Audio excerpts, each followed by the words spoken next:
Good evening, everyone. Tonight, I'm here at Hudson Media Group. Of course, I'm John Heinis from Hudson County View, and this is the one and only 8th District Congressional debate. So today, we're joined by all three candidates, we first of all want to thank them for joining us, and we're going to let them introduce themselves to you in just a few moments, but just a few housekeeping issues. Everyone's going to have a 2-minute intro and closing, 2 minutes to respond to my questions, and 1 minute to rebut if they are so inclined. And of course, that's timing's all at my discretion. So other than that, I think we're ready to go. So we'll just go from left to right. And Rob, if you'd care to start, we'll get the show on the road. Thank you to the Hudson Media Group for hosting us this evening, and thank you to John for moderating. I'm Rob Menendez. I'm a lifelong resident of Hudson County, an attorney, a commissioner of the Port Authority of New York and New Jersey, and a trustee of the Hudson School in Hoboken. But what motivates me to fight for a better future more than anything is being a father to our incredible 2-year-old daughter, Olivia. Hudson County is my home. I grew up here in Union City on 15th and Bergen Line. Jersey City is where my wife and I have planted our family's roots. And for the last 10 years, I've worked as an attorney, helping entrepreneurs build their businesses and reach their full potential, many of whom are part of historically underrepresented groups. In my role as a Port Authority Commissioner, I advocate for the residents of our district who rely on the public transportation to get to and from work each and every day. Now I'm running for Congress to represent the only place I've ever called home. We began our campaign on January 6, 2022, because a year earlier we all watched as a basic procedural task of our democracy turned into an insurrection, fueled by Donald Trump and his allies. A year later, we see a continued assault on our fundamental values. We now know that the Supreme Court is likely to strip away a woman's right to reproductive choice. And on Saturday, a young man went on a hate-fueled massacre in Buffalo because he believed in an extremist idea known as replacement theory. These might be Tucker Carlson's values, but they're not mine, and I know they are not the values of this district. Every day we are facing new and increasingly complex challenges, and we need someone in Washington who will be ready to fight for us on day one, and I am ready. Having grown up here, gone to school here, and now raising my family here, I know the struggles that so many of our neighbors are facing. Between inflation, the rising cost of childcare, education, and healthcare, our next congressperson will have to tackle a range of issues. I'm running for Congress to solve these issues because to me, the residents of this district aren't just voters. They are my family, my neighbors, my teachers, the people who have shaped me into the person I am today, and I am ready to fight for them. We can and must meet this moment together, and with your support, we will. Thanks, Rob. Eddie, feel free to introduce yourself. Great. Hi, I'm Audie Roseborough Eberhardt. Thank you, Pat and John, for inviting me to the Hudson Media Group debate. Civic engagement is important, and debates are a great way for the public to determine which candidate aligns with their values. I'm the mom to Roland and Nia, one college student and the other one on their way to UVA Law School. I'm a teacher. I have a master's degree in American history. I've worked in the public, private, and entrepreneur space. I've lived on 3 continents. I spent time in Israel during college. My dad served in the Army for over 20 years, putting his life on the line for this country, and I'm a commissioner on the New Jersey Amistad Commission. My platform really does speak to everyone. I call it practical policies. I encourage and I want a full support of a thorough and efficient public education system, free college for everyone, dreamers becoming citizens. I support the Green New Deal. I want every community to have recreation centers for teenagers. Safety, everyone wants to feel safe. And if I'm doing my job as a teacher and parents are doing their jobs, our children will not be involved with the police. That's how important educators are to our communities. And in a nod to my creative background, I'm advocating for a Secretary of Culture. A Secretary of Culture will bring this country together, and isn't it about time that there is recognition for the amazing art work that comes out of this country? When we look at literature, music, fashion, we have to make sure that art education stays at the forefront. But as Rob mentioned, these past 2 weeks have been really unsettling. We have Roe versus Wade, that is with the leaked memo from the Supreme Court. Congress needs to do their job. They need to codify a law that protects a woman's rights to 15 choose. seconds. Saturday, we had what happened in Buffalo. It is a tragic event that could have been stopped had we had proper gun control in this country and proper resources for people that are having mental issues. Thank you, and Amani Roseboro. Thank you. All right, David. So my name is David Ocampo Grajales. I'm a New Jersey native, the son of immigrants who came here from Colombia in search of a better life. And I was raised working class. My dad, he's a truck driver. My mom, she cleaned houses for a long time. They actually both met when they were janitors at a bank. They never became rich, but they created a good, honest, working class life for themselves. They bought a home together, they put food on the table, they paid their bills on time. But most importantly, in their eyes, they opened doors of opportunity for me that they never had back home. That was their American dream. And the reality of today is that if my parents had come right now to this country, I don't know if they'd be able to achieve that dream. I'm running for Congress because, like my parents, so many of you watching right now are working hard every day to make ends meet. But every year it gets harder.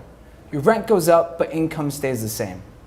Your health insurance gets more expensive, but always covers less.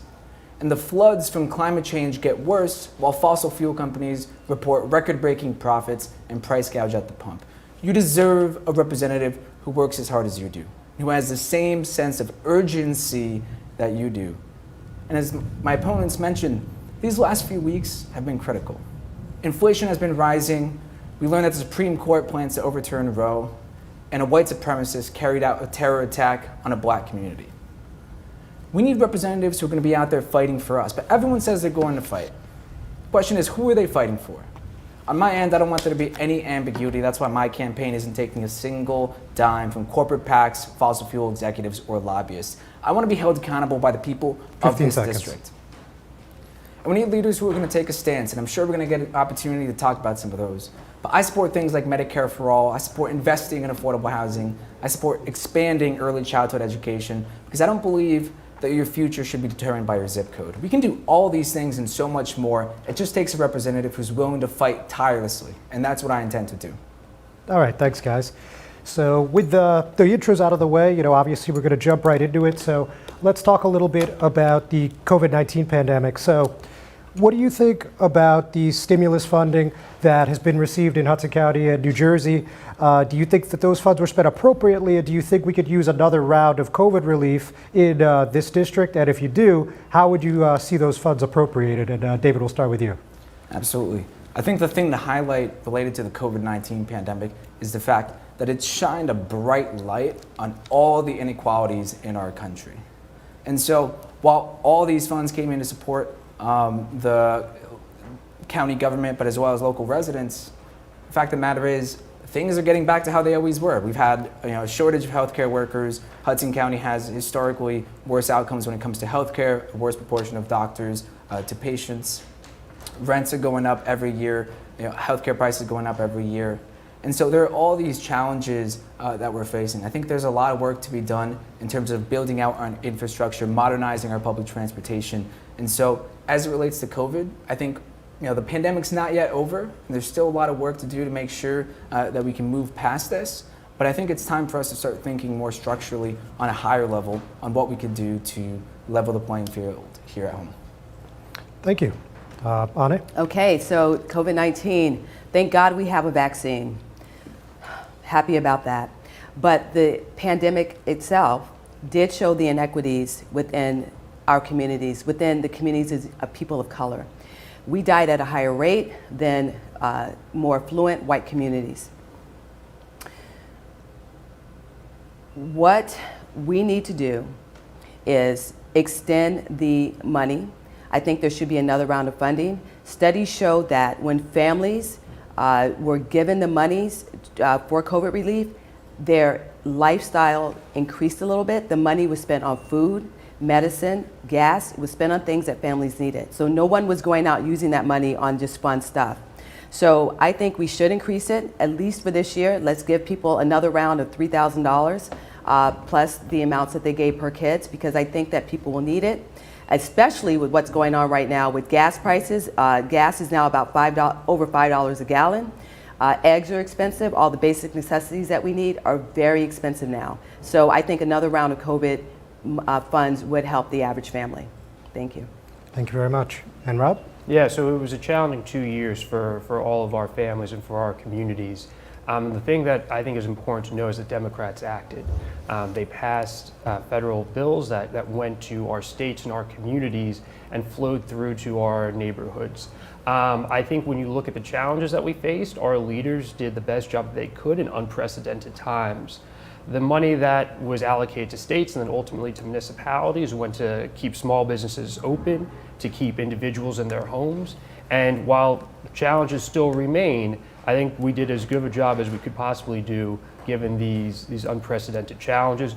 But we need to continue to do more. We need to continue to meet this challenge because it's an ongoing pandemic. There remains work to do, both in responding to the COVID pandemic, but also rebuilding our economy and our communities in a way that will have long-lasting change and a positive impact on the people that call this district home. Okay, sounds like we're largely on the same page here. Anything further? All right, so moving right along then, let's talk just a bit about inflation. So obviously, Ade just mentioned that gas prices are, exorbitantly high right now, and people are talking about it when they go to the supermarket, so on and so forth. So while there's no, of course, silver bullet or anything, what would you guys do in the House to combat inflation if elected? And we'll start with Ade this time. All right, so inflation, that is a really big issue, and I'm just seeing it everywhere I go.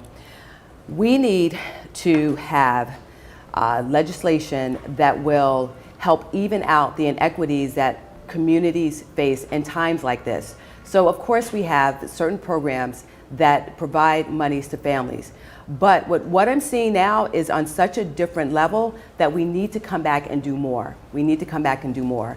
Now, I know that under President Biden's plan, the Build Back Better, there were monies in there to help families.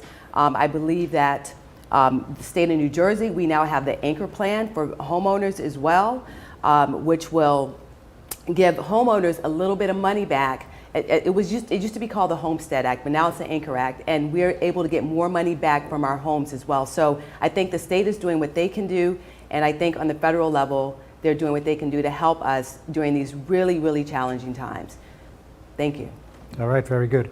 Rob? Sure. So as I mentioned in my previous answer, we have to remember that we're facing unprecedented challenges, and Democrats acted. So they kept small businesses open, they kept people employed, and they kept people in their homes. So they put money into the economy, and we now have record low unemployment, and we've seen wage growth. But at the end of the day, with the rising cost of goods, the rising cost of gas, even if wages are keeping up with prices, no one feels like they're getting it ahead. And that's the challenge that we have in front of us. The federal government and Democrats continue to act in Congress. Unfortunately, Republicans aren't willing to engage in the conversation. So when you see the array of challenges that we have, including inflation, the president's attempted to act, Congress has attempted to act, but we're being held up by Republicans who refuse to join in that conversation. So I'm proud of the Democrats in the House that have acted and taken measures to alleviate the pains that people are feeling every single day. I applaud the administration for taking executive action to alleviate the pain that people are feeling every day. We need to continue to do more. We need to continue to lead the conversation and really deliver results for people of the 8th Congressional District. Thank you. And David? I think inflation is one of those things that's hitting everyone right at home, right? And there are several components to it. There's just the economics of it, there's the supply chain challenges, but one of the things I want to focus on is the corporate greed, right? So both my opponents used gas as an example. Right now, the price of a barrel of oil relative to historical prices isn't at astronomically high levels, right? It's around $100 to $110 right now. And yet we're seeing record-breaking prices at the pump. And so that signals to me that this isn't so much a cost issue, it's more of a greed issue, right? And so I would support legislation that implements a windfall tax so that companies can't use emergencies like COVID-19 or emergencies like the situation that's going on with Russia's invasion of Ukraine to drive up their profits and essentially take money directly out of the pockets of people at home. And it's another important reason why it's so critical that we invest in our infrastructure, that we go after monopolies. Like, look at the situation with the baby formula. When one company is responsible for 3/4 of the baby formula that's produced in this country, then if one plant goes down, people can't find food for their baby in the richest country in the history of the world. That's just unacceptable. And the last point I want to make on this is it's just another example of why it's so important that we not just raise the minimum wage to beyond $15 an hour, but that we tie that minimum wage to inflation. So that over time we don't have to keep having this battle again and again and again. 30 seconds. But as prices of goods rise, people's income rises as well. Thank you. Anything further? Yes. Yeah, I think it's important to recognize that we're all Democrats and we all share a lot of beliefs. And it's important to highlight what Democrats are doing. So Congressman Pallone is in Congress currently, holding hearings, looking to pass legislation that will look into the exact issues that David just mentioned, looking at what oil companies are doing and making sure that they're not hosing consumers. So Democrats continue to act. That's important to consistently note, because whoever wins this primary is going to go into a general election. So I think it's important to continue to highlight that Democrats today, yesterday, and tomorrow have been taking action to address these issues. No, absolutely. And something else to add to that as well. It's Republicans who are going against things that are helping people. They voted against the baby formula bill that the president put forth. All of them did. So you're in good hands with any one of us as your candidate.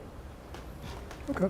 I completely agree in that it's, you used a great example. It's the baby formula, right? Like, the Republicans would vote against Right. giving baby formula to Crazy. children. It's unfathomable. Right. But I think, to your point, Rob, I think it's also important as Democrats that we keep raising the temperature.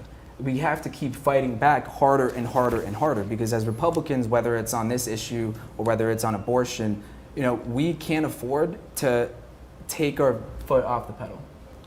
And so I think one of the challenges has been a lot of, and I'm not speaking to Pallone in particular, but a lot of corporate Democrats in Congress who essentially, they might make a good statement on CNN, but at the end of the day, they don't want to upset their corporate donors. They don't want to upset their billionaire donors. And it's just as important that we hold ourselves to a high standard as we do with the Republican Party as well.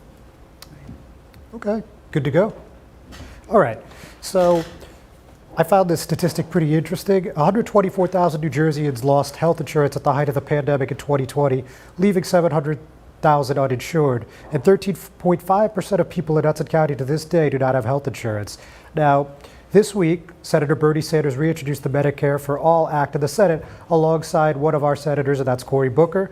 And last year in the House was actually co-sponsored by quite a few people, including Frank Pallone, Bonnie Watson-Coleman, Donald Norcross, Donald Payne Jr., and it had a lot of national support from labor groups as well. I won't read them all, but the point is, if elected, would you sign on as a co-sponsor for the Medicare for All Act in 2022? And we'll start with Rob this time.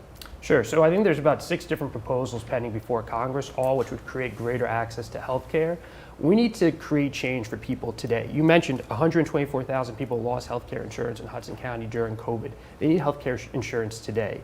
Medicare for All is just one of the proposals that would drive that change. But it's important knowing that within the proposal, there's a 2-year window before any action would actually take place. So that's not immediate action. So we can do things like expanding the Affordable Care Act. We can take immediate steps that will increase greater access to healthcare and drive real change today. To me, there's an urgency out there, and we can't wait for these solutions. We have to follow solutions that will drive that change today, get more people healthcare coverage and good healthcare coverage. Any proposal that can do that, I will approve and support. All right, great. Annie? Yes, absolutely. I would 100% support Medicare for All. Members of Congress get great health care. I grew up in the Army. With my father, we had health care as well. Now, what needs to happen just ASAP is that when we get back, when Congress is, when the people are writing this legislation, and the House and the Senate, when it's controlled by the Democratic Party, we've got to work together and we've got to get it passed. Like right now, we don't have it. Hopefully, the red wave won't happen that people are predicting, but we've got to do it, and we've got to do it now once everyone is on board. We have a Democratic president, keeping our fingers crossed, The red wave that they thought was going to happen hopefully will not happen, and we could get all of this stuff passed in this 117th Congress. So I absolutely support Medicare for all. And definitely because I know that people need it. People need insurance. This country is brutal if you do not have it. Brutal. Thank you. David? Yeah, I absolutely support Medicare for all. It's a disgrace that we're the only developed country on earth that doesn't provide a single payer system for its people. And the result of that is that we pay significantly more money for worse outcomes and worse care. And so I support Medicare for all because all it is essentially saying is let's simplify the process and let's take price out of the conversation with your doctor. And Medicare relative to private insurance has much lower administrative costs. It's just a more efficient program. There's a lot of other work we need to do as well in healthcare. We need to go after pharmaceutical companies that are abusing the patent system, reform it so that they can't take drugs like insulin and keep skyrocketing the price by manipulating the patent. We need to fix the supply side as well, where we say we need more doctors, nurses, and healthcare workers, but we're asking them to take out hundreds of thousands of dollars in student loans just to be able to do that. That doesn't make any sense to me. I think post-secondary or education should be free for all healthcare workers because we need them on the front lines. We saw how critical they were during the pandemic. I do want to call back to something that you said, Rob, because you had mentioned that there were 6 bills in Congress currently. Is there a bill that you particularly support? And when you talk about improving Obamacare, what are some of the things you want to do there? Yeah, expanding access and creating a greater universe of folks who will be covered by the ACA. There's also proposals to allow people to buy into Medicaid and Medicare at an earlier age. That to me creates change immediately because instead of waiting till 65, you can do it perhaps at 60 or even earlier. So those to me are bills that are pending before Congress. Even though they may do a little bit less, there's still not enough political support for it. So anything that we can get over the finish line and get people health care today, create access to health care today, we need to pursue. And I think only looking at one option is limiting the range of choices that we would have. So I said I'm for anything that will create healthcare access as soon as possible because we need to move towards universal coverage. And I think when people hear Medicare for all, they think universal coverage, and we should have universal coverage. But the current legislation has, in my opinion, gaps that I think need to be addressed, and there needs to be broad conversation. For instance, what if a Republican was appointing the head of Health and Human Services, and they have a lot of authority under the current legislation? That could restrict certain things that we would actually want as part of our healthcare system in terms of what we agree to pay for. So there's a lot of conversation that needs to happen around healthcare. I think we should be eyes wide open and think about all the possibilities and not limit ourselves to just one. Great. Can I add something to that too? Yes. So drug costs, that needs to be a part of the issue as well. The cost of drugs in this country should not cost more than they do in Mexico or in Canada or in Europe. That is crucial in helping reform this system of healthcare as well. Making sure that the price are across the board the same, no matter where you go get your medicine. Okay. If I could just respond. I course. don't think that we should be going into debating policy or figuring out the best legislation based on what Republicans are going to do.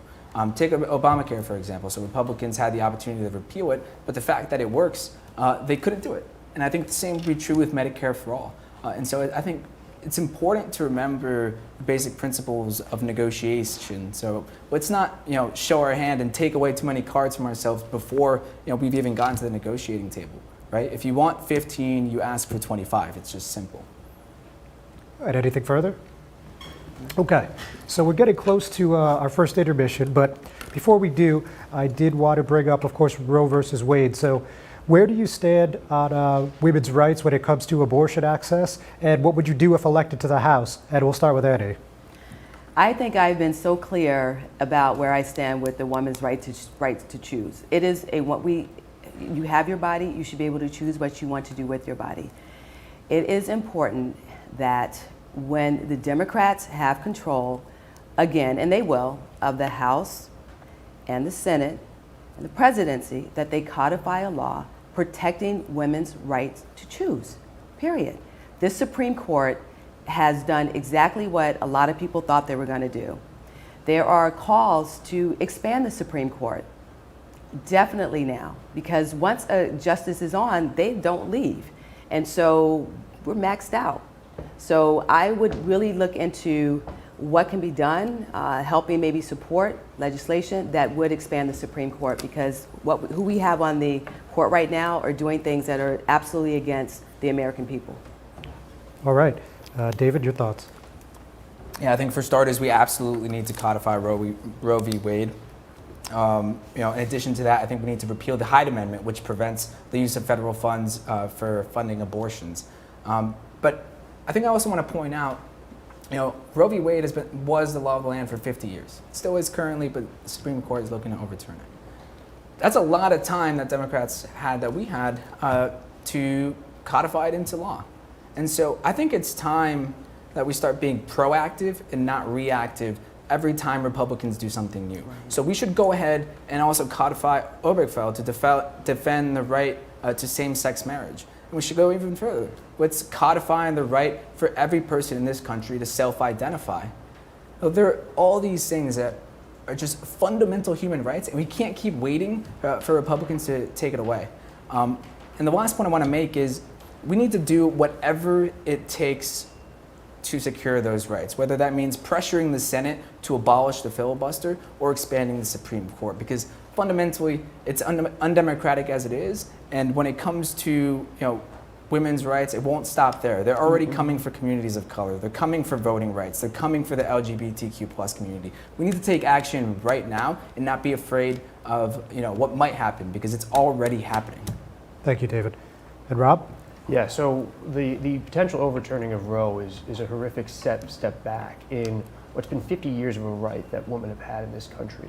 And the Supreme Court shouldn't be in the business of taking rights away from Americans. So we have to treat this with the grave concern that it deserves. I would note, Congress has acted and tried to codify Roe v. Wade, and it's met resistance in the Senate. We need to keep trying. And we need to do whatever we can to protect a woman's right to reproductive choice. It is a right that has existed for the last 50 years, and it's a right that should exist for the next 50, 100 years. We do have to consider all options to ensure that we move forward with legislation that can pass both chambers, that will ensure women have an access right.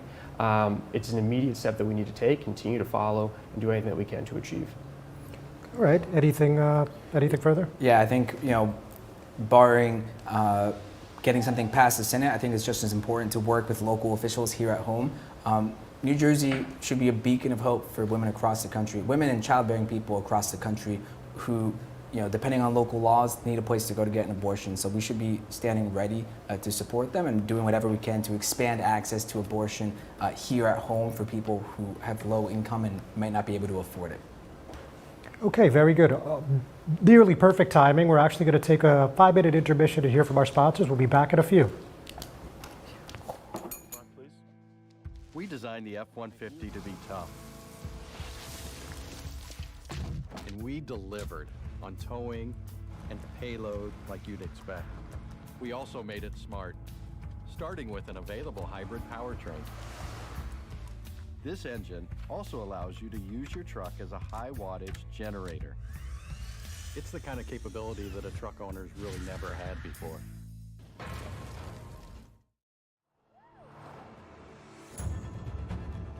This thing rips!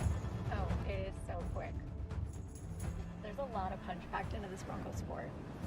It's got a ton of horsepower, I love it. Alright, now we're getting hairy, now we're getting the fun stuff. Yeah. I like how we can get over or around almost anything. Yeah, I dig your ride. I super dig it. It's gonna be a good day.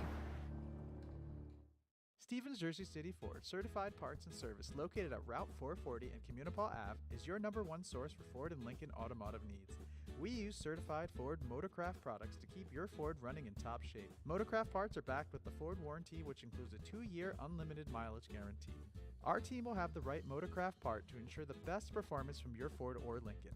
You can order in person at the parts counter or online. Let us help keep your Ford or Lincoln in the best shape at Stevens Jersey City Ford. Introducing the all-new Ford Maverick. A truck for people who do stuff. And people who make stuff. People like Gabrielle Union. I make this look good, don't I? Who haul whatever they want to wherever they want. Like wood to build things made of wood with. And friends to get weird with. It's for long trips that the standard hybrid engine with a targeted EPA estimated city fuel economy rating of 40 miles per gallon helps with. That an 8-inch touchscreen connects with. And any trip that this interior makes more comfortable. But we'll let Gabrielle tell you all about it. Or I could just tell them it's a Ford truck that starts at less than $20,000 MSRP. Yep, that works too. The all-new Ford Maverick, built to defy expectations.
Ford made their first all-electric SUV a Mustang.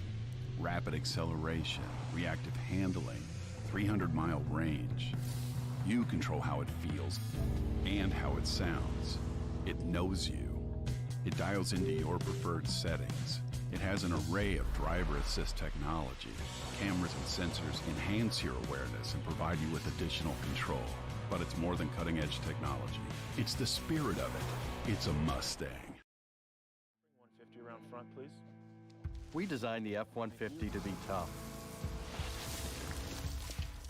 And we delivered on towing and payload like you'd expect. We also made it smart, starting with an available hybrid powertrain. This engine also allows you to use your truck as a high wattage generator. It's the kind of capability that a truck owner's really never had before.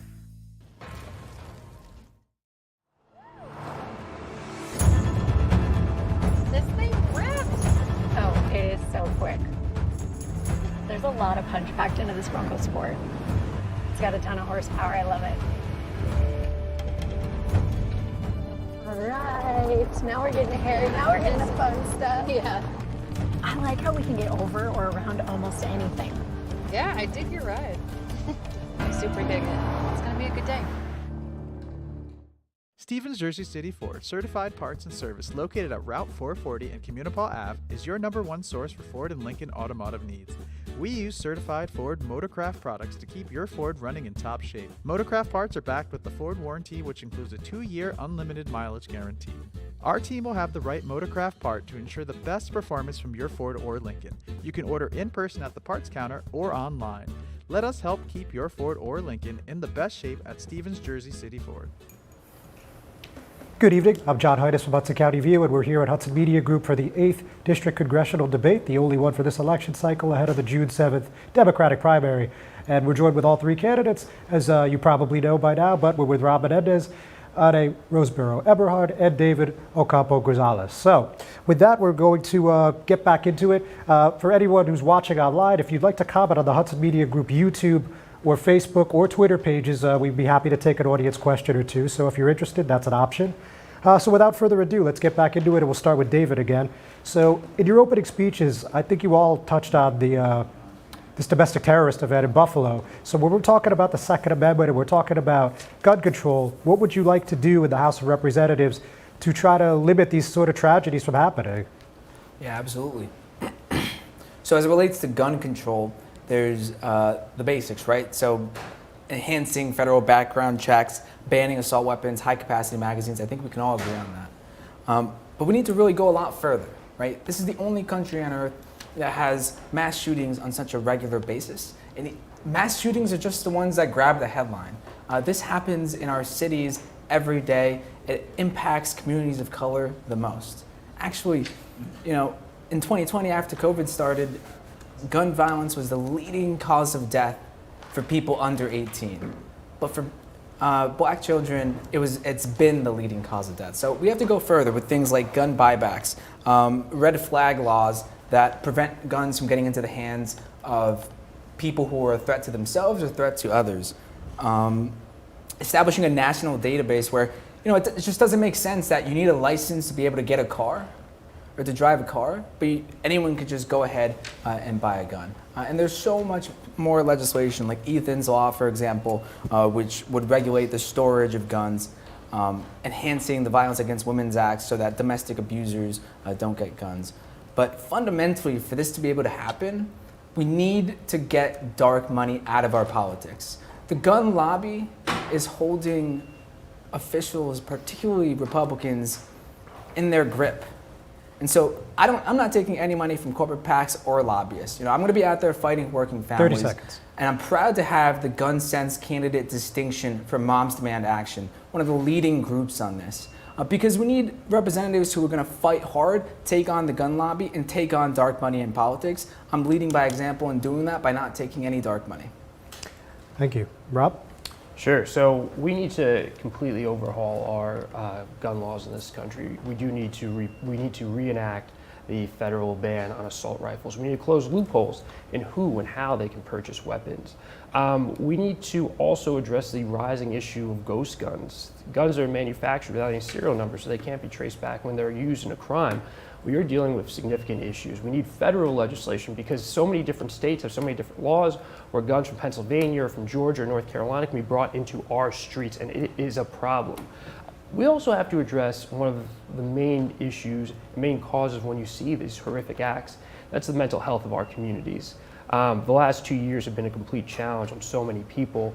And when you see people who have too grave an access to guns, but they also have these challenges that aren't being dealt with and the federal government has not provided adequate solutions for, you get the terrible consequences and outcomes that we've seen. So to me, it's a two-pronged approach. We need to get guns off the street. We need to close loopholes. We need to address the ghost gun crisis. And we also need to solve the mental health crisis by putting more resources in our communities and helping people who need it the most. Thank you. Anything further? Okay. Oh. All right. You go. Please go, Annie. Okay. Forgot about me. So let's think about the Second Amendment really quick. Why was it done? What gun did they have? The musket. To shoot a musket is not nearly as precise as the instruments that we have today. But selling the gun, who are the sellers? Because the NRA has such a strong grip on the Republicans, let's go after the sellers. Let's make it very hard to obtain a license to sell guns. There is nothing in the Constitution that addresses the sellers of these guns. We also need to enhance background checks, okay? Very important. As David mentioned, we're the only country that has this issue with mass shootings. However, we're not the only country with guns. As you all know, I lived in Switzerland. At the time when I moved there, my ex-husband, my boyfriend, he had a gun at his house, a machine gun. Everybody does because all the men serve in the military, but there's no mass shootings in Switzerland. So we need to go back and we need to make sure that we have the facilities that can help people that are having mental issues. Under Reagan, who was a Republican, they closed a lot of those facilities down. So people that need help are not able to get it as readily as they used to be able to get it. So it's two things. We need to go after the people that sell those guns. It needs to be super hard to sell a gun. It should be like getting a PhD or an MD. That's how hard it should be, because they should not be getting in the hands of people that are going around shooting and killing people for no reason, period. All right. If I can make one point, sure, particular to the shooting in Buffalo, although there have been so many shootings like this in the last few years. We need to do something about the toxic algorithms on social media, companies like Facebook and Twitter that are essentially radicalizing our children and our youth and profiting off a machine of lies that collects your data and uses that information to then go ahead and push you towards more extreme groups, more extreme posts. And so we need to take action on that immediately. It's a problem of the 21st century, and we need to take creative solutions for it. But there are roadmaps ready, and so I believe we need a national data privacy law to begin regulating this unbelievably endless collection of personal data that these companies are using to power their algorithms. California has one in place with CCPA. Europe has one with GDPR. I think if we want to lead the world as it relates to technology and lead it for the rest of the century, we need to have up-to-date data privacy laws to regulate the technology that's coming. Okay. Anything else? Okay. So we'll go back to the top and we'll take an audience question now. So this is from Sylvia Jeremio, and she says, what is each candidate's stance on another proposed power plant in the East Ward of Newark? And we'll start with Rob. I'd be against it. Okay, pretty simple. Eric? Okay, so I would need to get more information, but as a congressperson, we would work closely with the local mayor's office and the senator there to make sure that it's either a good thing or a bad thing for the people. But in terms of what I believe right now with climate change, I'm not sure we need a power plant so close to millions of people. So off the top, I'm not sure it's something I would go with, but I would need to do more research before I could give an answer. All right, fair enough. And David? I would be against it, and I commend the groups like Ironbound Community Corps that have been shining a light on this. I think when it comes to environmental justice, that means taking the input of the local community. And so our district, and Newark being one of the leaders of this, has a higher rates of asthma, we have higher rates of lung cancer. And so we need to stop this environmental injustice, and we need to start holding polluters accountable. That means fully funding the EPA, making sure that we not just only have the right regulations, but we have a fully funded agency that can then enforce those regulations. And we saw the same thing recently at a waste management facility in Elizabeth. A fire there that, again, through pollution into the air, is poisoning our families and our communities. And so in every decision like this, we need to take community input as number one. Yes.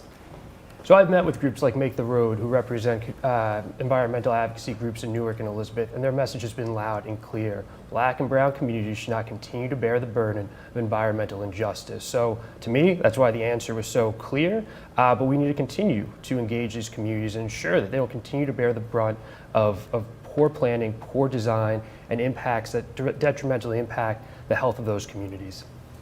Okay. If I could just respond to that, because I've met with Make the Road too, and I think it's incredibly important that we take environmental justice seriously. I just want to know, I think you mentioned it in some of your mailers too, Rob, but how can the residents of the 8th District believe you when you're also taking money from Cavanta Energy, which has been poisoning the air of Newark for years? They can believe me because this is where I grew up, and this is the place that I, my daughter, and my wife are living. This is where we've always lived.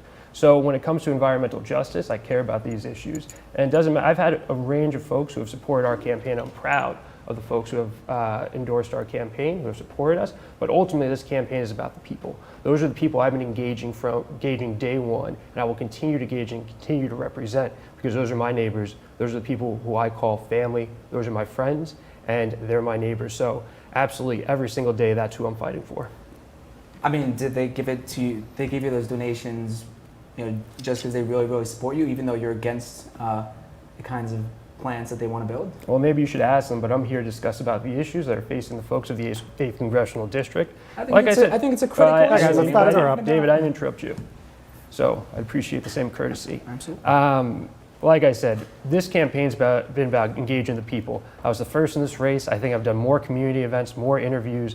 I've engaged folks since day one. I will continue to engage folks. These are the people who I know, who I understand, who I grew up with, who I love, and I will do whatever in their best interest. Good, guys? And then I'll add something to that as well. I was the last person in this race. So people that don't know me said I came out of nowhere. But no, I chose Hudson County to be my home. I chose Weehawken. I lived in Hoboken first for a couple of years, and I loved the area so much. So the fact that I chose the area, it means that I am 100% committed to the area. And I like to tell this story as well, when I moved away to move to Switzerland, I stayed there only 9 months. And you know why? Because I missed this area and I missed the public schools in this area, New Jersey public schools, so there. Okay. All right, so we'll start with Eddie, and we're going to take another audience question. So this is from someone whose username on YouTube is simply bread, and the question is, I don't know, but the question is, what is your stance on the laws currently being passed in red states that ban medical transition for trans youth, and how would you fight this legislation at a national level? That is a great question. That is a great question. I am an advocate of the LGBTQ community. What's going on in red states is absolutely a disgrace that they are denying people their truths. I think once again, it is important at the federal level that we codify laws that protect people's rights to choose what they want to do with their bodies. And that covers the gamut. That covers the gamut. So it just needs to be codified, and we need to have congresspeople who are able to push the needle, who are able to get stuff done, who are able to work across both sides of the aisle. I can tell you right now, Republicans have people in their families that are part of the LGBTQ community as well. So they don't want to support their families? That doesn't make sense. Thank you. All right.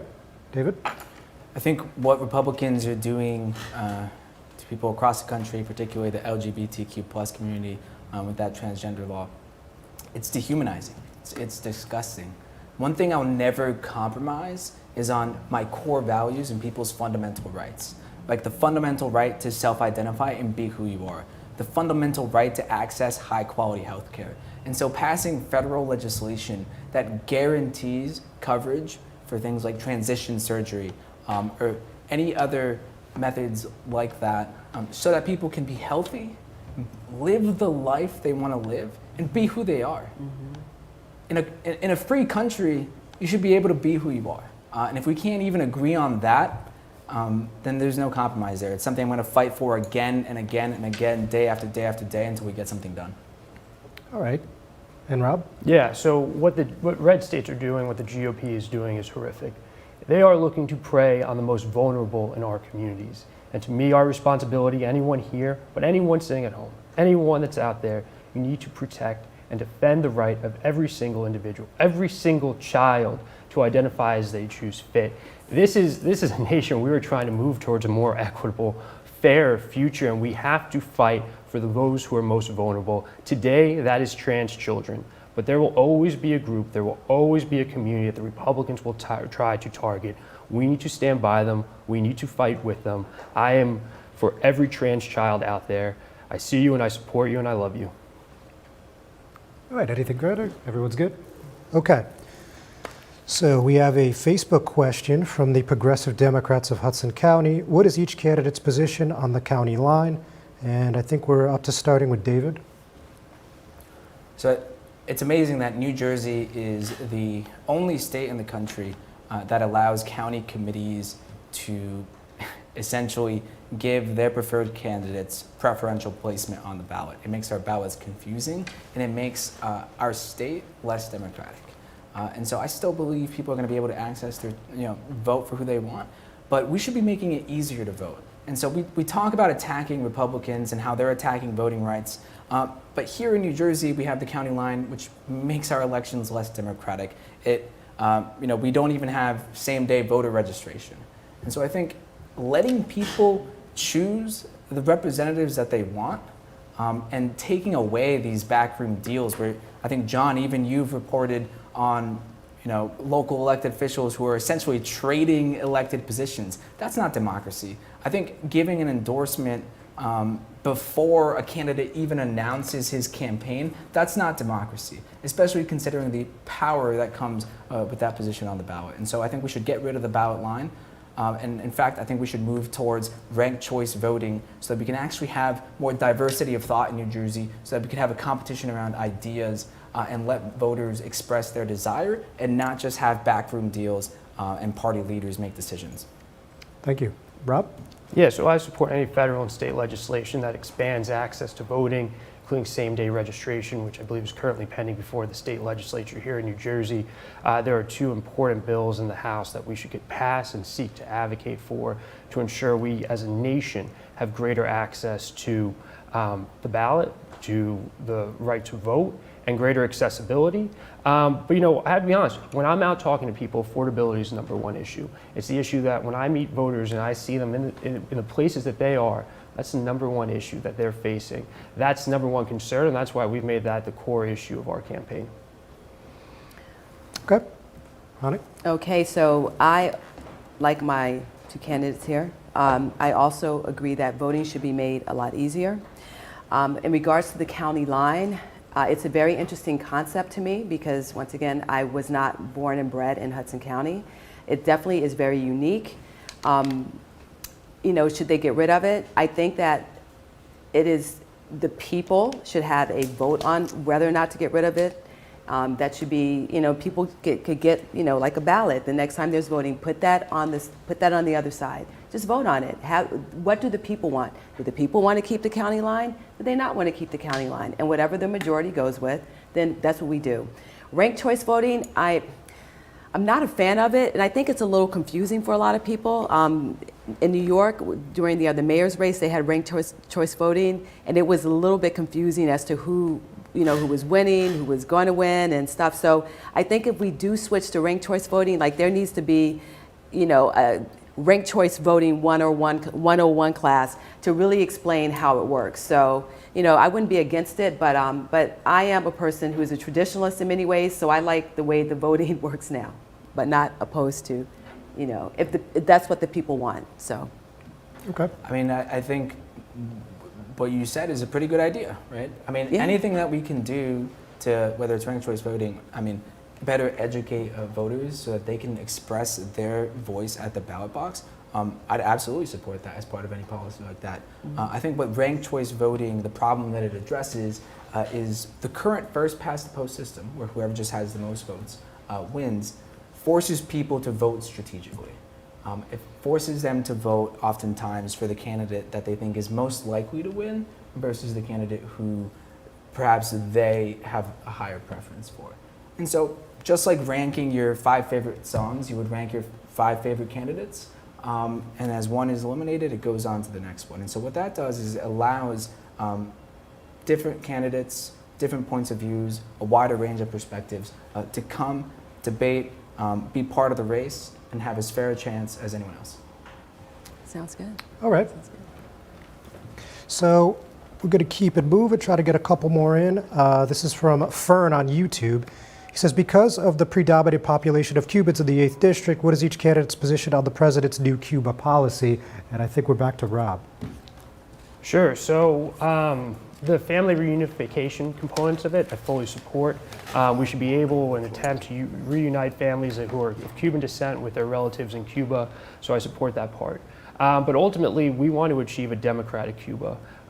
It continues to be within the stranglehold of the communist regime. We saw this past summer, there were democratic movements in Cuba that were crushed by the regime. People are continuing to be put on trial. People are continuing to be put on jail. That's not the type of country we should support. That's not the type of country we should give economic benefit to, so long as they continue to jail people who seek a democratic country. All right. Yes. So, yes, Cuba is a communist nation. As Americans, we can never do anything to support them because it will continue. However, what Biden is trying to do is give Cubans in Cuba the opportunities to get out of Cuba and to have more funds. Now, the problem with the remittance part of his plan is that when that money goes to Cuba, does it actually go to the families? Does it go to the person you're sending it to? And because it's a communist nation, I probably don't think all of it's going to the person it should be going to. That's the problem. But with visas, there's a backlog of 20,000 visas of Cubans that want to come here. I think it's good. I do think it's good. I think that, families could be, families can be reunified. That's a great thing. But the money part that Biden has lifted the amount that can be sent, that I'm very concerned about, because if the Cuban government is getting American money, is getting money from us, then we're supporting a communist nation, and I don't think that's good. I don't think that's good at all. Okay. And finally, David? I think as it relates to Cuba policy, the one thing I'd point out is that we've had decades and decades of trying to do the same thing. And I think the definition of insanity is doing the same thing again and again and expecting different results. And so we've had some of the strictest sanctions on Cuba for over 50 years. We've limited travel for decades, and yet Cuba is still a communist country. They still have brutal control. And so trying something different is the only way that we're going to be able to start bringing in some change. And sometimes what it takes is increasing the exchange of people, increasing the exchange of ideas. And so what I worry about is if we continue to strangle too hard, it's just going to build the resentment. It's going to make people less likely to change.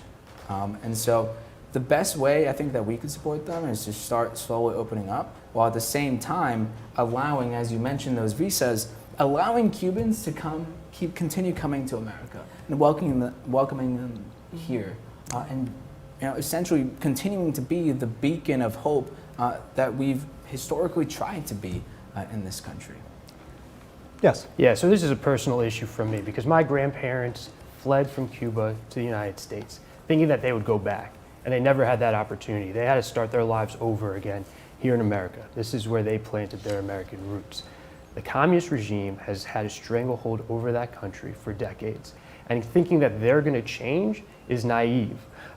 We need to continue a policy that promotes democracy, tries to create channels that create democratic opportunities within the country for the people to speak for themselves, to uplift themselves. That should be what the American policy is towards Cuba. Okay. So how do we make that happen if we don't have any involvement with the country? Well, I disagree that we don't have any involvement with the country. You also have to look at other countries that do have relationships with Cuba. Cuba's still the same country, David. So I think it's misguided to think that this communist regime is going to change anytime soon just because of trickling in a few American dollars. All right, so we're running a little short on time, but I'll see if we could just drop in a couple yes or no's, or at least one. So would you support signing up to vote on voting day? That's from Karen Vanapin.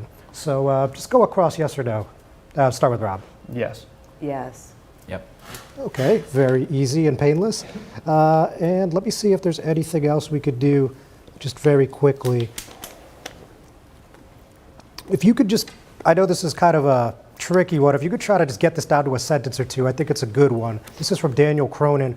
What is one bill you would introduce that you think would get Republican co-sponsors and votes? And we'll start with Anna. Okay, so I think I could get every Republican to support my bill to have a Secretary of Culture for this country, really in celebration of the arts, of all the arts, literature, fashion, architecture, and music. Music especially. Music has brought people together. Music continues to bring people together. Our music has made a huge influence all over the world. You have Korean boy bands that sound like New Edition. That is American culture. All right, very good. David? So I would continue to support the EAGLE Act and bring that back. So that had actually passed with bipartisan support in the last Congress, but it was never ultimately signed into law on time. And so what the EAGLE Act would do is double the number of family visas that we allow to come into the country, and it would eliminate the arbitrary per country cap that we have for employee worker visas. And so this is incredibly important, particularly for the large Indian community that we have here in our district, and making sure that they're able to continue coming to the country and that those who are already here have a pathway to stay and ultimately get citizenship as well.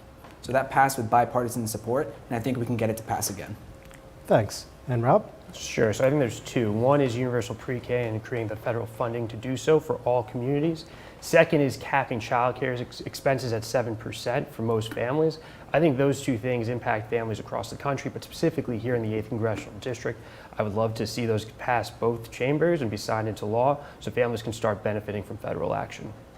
Great. All right. So, a lot of other great questions here, but, we're already really past time. So we're going to just go to our close now. And since we started with Rob, we'll start with David, and we'll go to my left, which would be Ani, and then Rob. So, David, your close, 2 minutes if you need it. Absolutely. So thank you, John, to Rob and Anne for coming today. I think when it comes to who you want to represent you in Congress, it comes down to who do you think is going to fight the hardest for you. For me, the issues we've been talking about, they're not just talking points. They're not just headlines. They're incredibly personal. I care about healthcare because when my dad had a cancer scare, he had to delay his retirement to pay for his medical exams. I care about immigration because I know what it's like to worry about a loved one getting a knock on the door from ICE. I care about student loans because I myself have tens of thousands of dollars in student loans. So there are all these challenges that we're facing. And we need a leader who's going to go out there and fight for us, not for corporations. That's why I'm not taking any corporate money. But at the same time, if you just vote for me, it'd be misleading if I told you that if you just vote for me, everything's going to change. Because the truth is, change is possible. It's possible when everyday people recognize their power. Not just as individuals, but as a collective. Not just at the ballot box, but in their everyday lives. And we're at an inflection point. We could either go forward towards a more equitable society, or we can move backwards towards hate and authoritarianism. And I say, let's go forward. Let's go forward and move towards a country where everybody can go to the doctor when they need to. Let's push forward toward a country where every woman and childbearing person can control their own body. Let's push forward towards a country where every child can access their full potential and get the education that they need. We can do all of these things. It just takes someone who's willing to put people before profits and communities before corporations. That's what I intend to do, and so I hope you vote for me, David Ocampo Grajales, on June 7th. If you're in Hudson County, vote column C, Union County, column C, and Essex County, row B. Muchas gracias, y si viene el condado de Hudson, búscame en la columna B, si viene en Union, columna B, y si vive en Essex, por favor, búsquenme en la línea B. I think I messed that one up, but I meant to say CCB, but whatever. All right, thanks, Annie. Okay, so I have prepared the speech, but I'm going to just really speak from my heart right now. I chose to live in this county. I chose to live in Weehawken. I've lived in many places, as I talk about, but this area is so special, and I think sometimes you can live in a place and not really appreciate it. So for me, the diversity of the area, the people, Susanna's hair salon where I get my hair done in Union City, all of the places on the other Bergen line, which I personally think should be a cultural heritage site because that street is very, very special. We live in an amazing community. And people that have known me over the years have known about my involvement with the local schools, like being a PTA mom. And then when I had the opportunity to become a teacher, it was a natural fit for me to go teach in Weehawken. And I've taught now at all 3 schools. I want to serve and represent you in Congress because, number one, I think I am the most qualified candidate because of all those experiences that I've had and because of all the places that I lived and because I have worked in various sectors of the community. I've worked in the private, public, and the entrepreneurial space. I want to work for you. I work my butt off. As of right now, as everybody knows, my own union did not even endorse me. They endorsed Rob. He's not even a 30 teacher. seconds. So I know what I'm up. I know what I'm up against. Rob is here. Rob, there we go. Yeah, this is So I know what I'm up against. But I want you to look at my background. Go to my website, www.aniforcongress.com, and you'll see my resume. You'll see everything that I've done and how I have been an advocate for the public for many, many years, including the time I was on the board of an organization called Time to Vote, which basically wanted to push legislation to give people time off to be able to go to the voting polls. So thank you, John and Pat. Thank you, Rob and David. I appreciate everybody. Thank you. Thank you. And Rob, you could bring us home. Thank you again to the Hudson Media Group, John, Ani, and David. Ani, I just want to say that I am proud of the NJEA's endorsement. My mother and grandmother were both NJEA members, but it doesn't diminish how special you are. And how incredibly lucky the kids of Weehawken are to have you as a teacher. So that is something to keep your head high on. Over the last several months, I've traveled throughout this district, visiting each municipality, meeting with community leaders and individuals who call the 8th Congressional District home. And every conversation, I've heard the same thing. Families are struggling. We continue to live through a pandemic. We continue to worry about the availability and quality of educational and economic opportunities for those who call the district home. We continue to worry about what type of world our children and grandchildren will inherit. We see rights that we have fought for generations, voting rights, reproductive rights, under constant attack each and every day. You compound these issues with the rising costs of housing, healthcare, goods, and gas. In 2022, parents have to go store to store to find formula for their children. This is not the America we deserve, and this is not the America I will leave to our children and our grandchildren. That is why I am running for Congress. I know that overcoming the challenges we face won't be easy, but I have the right combination of professional, civic, community, and life experiences to meet this moment. And most importantly, I believe. I believe in us and what this district represents. I grew up here in Hudson County. My wife and I are raising our family here. This is where my grandparents planted their American roots when they fled from Cuba in search of a better life, and I promise you, I will fight each and every day to make this place where your family and future generations of family can live their American story. I'm asking for your support so I can represent the only place I've ever called home. We cannot wait any longer. This is our fight. This is our moment. I'm asking for your support on June 7th so we can finally turn the page on this dark chapter of our nation's history and strive on towards a better tomorrow. My name is Rob Menendez, and I'm running to be your next representative. Thank you. All right, ladies and gentlemen, first of all, we want to thank you for tuning in. We hope that when you go to the ballot on June 7th, you're now well informed, at least in the 8th District Congressional race. Of course, we want to thank all the candidates, Rob Menendez, Anna Roseboro Eberhard, and David Ocampo Gonzalez for joining me. Obviously, it's not always easy to get these things together, so I appreciate them putting their confidence in me. And of course, I'm very happy to always work with Pat O'Melia, Jonathan Castillo, and Hudson Media Group. None of this would be possible without them. So thank you, everyone. Have a great weekend. We'll see you soon.